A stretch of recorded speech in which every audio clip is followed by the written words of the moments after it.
pleasure to introduce our next speaker. I met Joe probably first time I saw myself at a conference in Pittsburgh and heard him speak there, and was blown away. And got to meet him a couple of times personally when we were really getting into the Tea Party stuff early last year.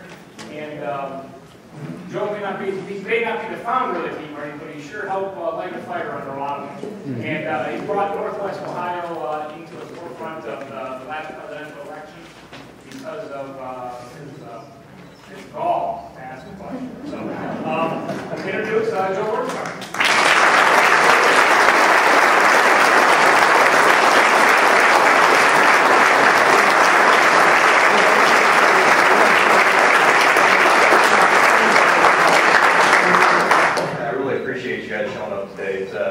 Shows what your commitment's about. A lot of times, I've done over 200 different tea parties and events around the country this last year and a half, and very busy.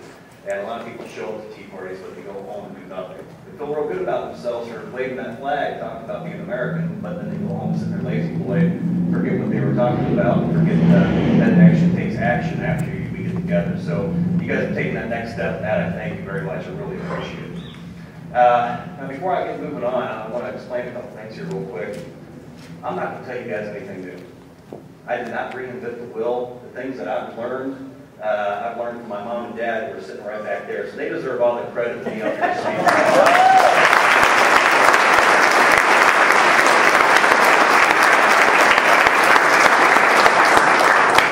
they were hard lessons. Most important thing I get to do, since I got the microphone and I get to talk, I get to talk to God. God's incredible, and this is a Christian nation, and I'm very happy for that. You guys should praise the Lord for that, because you guys get to sit here, talk openly about the things that are important to you. We get to sit here and talk about God, and that in itself is incredible. Now, second thing is we are Americans. This is an American country. This is incredible. And there's a responsibility, though, that goes along with being an American. And you have to take that responsibility seriously. Responsibility anymore is the new four-letter word. Now, you notice when I said, I am a Christian and this is a godly country, I didn't sit here and say I was a Baptist, a Lutheran, Catholic, any of that stuff, because it doesn't matter. I don't serve those guys. I serve God. That is my job.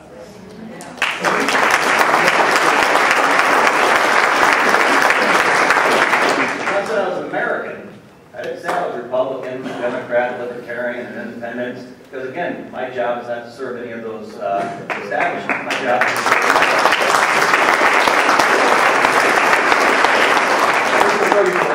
the Democrats are not your enemies. Well, unfortunately, a lot of people think that's the case. Now, liberals and progressive, they are the enemies. Yeah. My neighborhood, it's all Democrats, all union guys, and they all love our country. They are great patriots. And most of them are all my friends, and about 99% of them, and we agree about 98% of everything. So it's not the Democrats. Now, it is the Democratic leadership, as it is the Republican leadership, that we're here today for. This is what we got to do. Now, I'm not here to educate you. That's your job. My job is not to educate you. I've done my homework. I read every day. I learn, and I follow up on it. And I mean, it's a lot of work. It is a lot of work, but that is not my job. My job is to convince you. My job isn't to encourage you, and if necessary, put my size 12 up your butts to make you understand what it is to be an American. Now, I'm very black and white, and I take my country very seriously, and I take it very personally when there's traitors up in Washington handing our country over to people who don't deserve it. I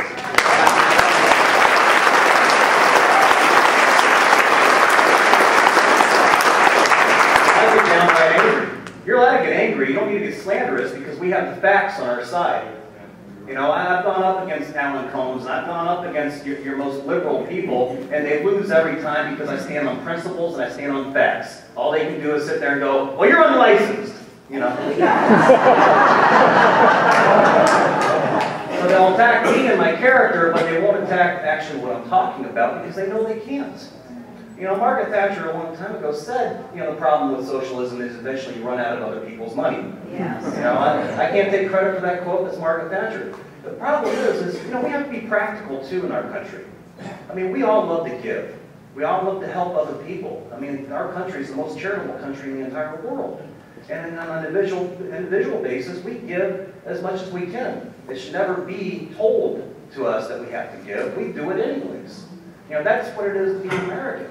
You know, this country was created on hard work. This country was created on godly principles. This, you know, there's no doubt about that. If you look at all 50 constitutions, it has asked God for help to make sure that they run their state well according to the Bible.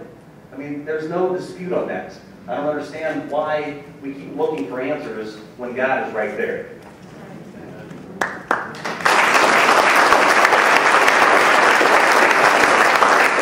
There's 5 things that I speak about. Like I said, I'm not going to educate you. That's going to be up to your job. It's going to see how far you take, or how serious you take being an American is. But what I talk about is I talk about individual responsibility, accountability, education, the Constitution. If it ain't broke, don't fix it. And political castration, which people call political correctness. Now, individual responsibility, it is your job to hold candidates accountable. So they kind of go hand in hand. Now, individual responsibility, you won't see that a lot anymore these days because our political leaders, our sports heroes, always pass the buck. It's not my fault. I didn't do it. You know, if you get a lawyer and pay him enough, you can get out of anything these days. This is what our children are learning each and every day. We need to get that kind of thinking out of here. You know, so you have to take responsibility for yourself. It's not anyone else's problem to take responsibility for you. You have to do it yourself. If you get caught, say, I did it, and move on. Work through whatever consequences are going to come your way. But stop passing the buck. We as a society have to stop teaching that to our children. Accountability. We don't hold accountable our politicians. I mean, being a weatherman and a politician are the 2 best jobs in the world to have. You never have to be right, and you still have a job.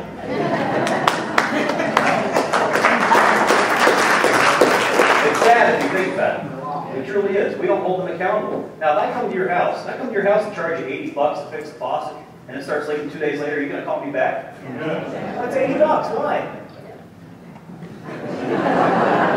It's $80. Why? It's my money. It's your money. Well, the problem is our current administration, the past administration, they're spending millions and billions and trillions of your money. Aren't you asking them and holding them accountable? That's the question, though. But we just started a year and a half ago. A year and a half ago, this movement was born. A year and a half ago, what about 3 years ago? Why won't we hold them accountable? Were you not Americans then? Like I said, I take this very seriously. I'm very black and white and very blunt. Right is right and wrong is wrong. We as a society redefine what is right and wrong when it gets in our way, and we have to stop that. So,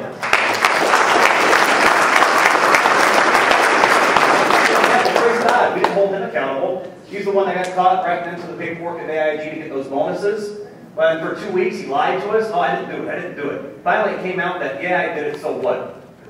That's his attitude. So what? You guys are Americans. You're not going to hold me accountable. I'm going to get reelected anyways. So that's their deal. Now, just a little offsuit of here. Mainstream media usually takes our eye off the ball as do politicians. When something happens, like with Chris Dodd saying, yeah, I did it, so what? We didn't get a chance to follow up on that because guess what happened? Somalia pirates came out of nowhere. So, mainstream media helped Chris Dodd out, got us off talking about pirates. You know what? Shoot them, sink them, be done with them, get back to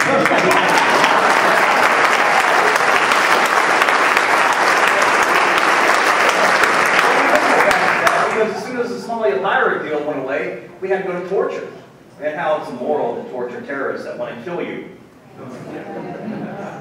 I'm sorry, that just doesn't make any sense to me. Our military members are someone's moms and dads, someone's brothers and sisters.